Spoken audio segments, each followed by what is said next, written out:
Ready? Keep shooting.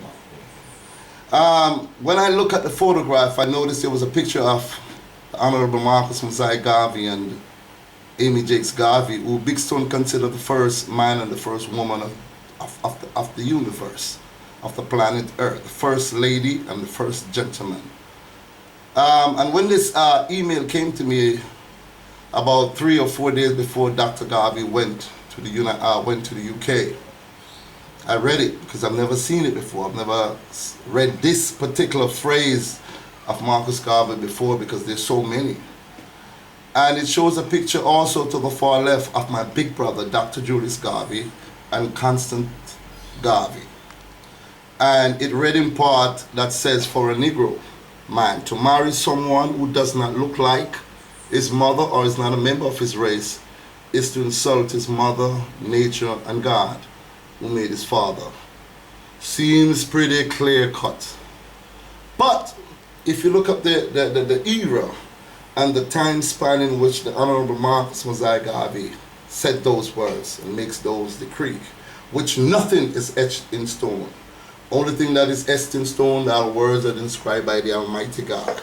So we all can say words, and we all can come back to, at that particular time, the meaning of the word does not stand now in the 21st century. And when I look at the fact that Dr. Julius Garvey has been a soldier, a real soldier, I've met him in 2012, coming to Jamaica, going into Jake's Road, visiting the Baba Shanti, going all about into these areas, doing all these great, beautiful things, you know? And I said to myself, how old is this man?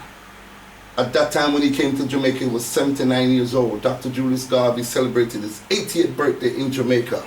Coming back to the land that he's entitled to.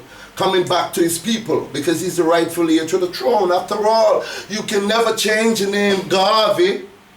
That is etched in him. That's his right. That's his legacy. He's entitled to that. And to be honest with you, I'm not a racist person. You know why? Big Stone is not racist and can never be racist. I didn't ask to be here. I just woke up one morning and suddenly there I was. And I'm sure every human being can say the same thing. They did not ask to be here. But guess what? We're here. And we're here on this great big planet Earth that we call our home. And we have to share it because it's very important that we share what we have. Love one another. Share with one another. Move and groove with one another. Because that's the only way we can enjoy the planet as the Almighty God has created it to be. Now His Imperial Majesty said this in one of his great speeches. It says, until the philosophy that holds one race inferior and another inferior. Cut. You can take it back from this, huh?